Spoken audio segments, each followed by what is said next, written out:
ऐसा नहीं हुआ। तो इसलिए आप लोगों ने भी हथियार, तो मैं नहीं कहता कि उठाने हैं, लेकिन अगर इन्होंने आइन को पामाल किया तो फिर हमारे पास जो लाइसेंस असला है वो लेकर जाएं और छुपा के रखें। लेकिन जब ये औकात से बाहर हो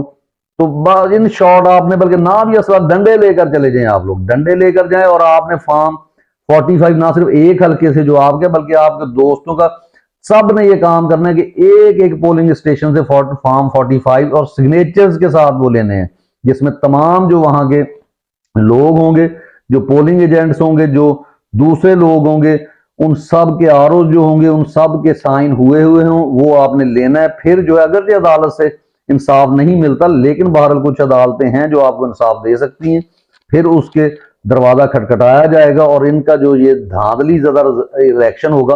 वो जीरो हो जाएगा, जैसे पहले जीरो हो चुका है जी। उसके बाद आते हैं कि सबसे बड़ा ड्रामा क्या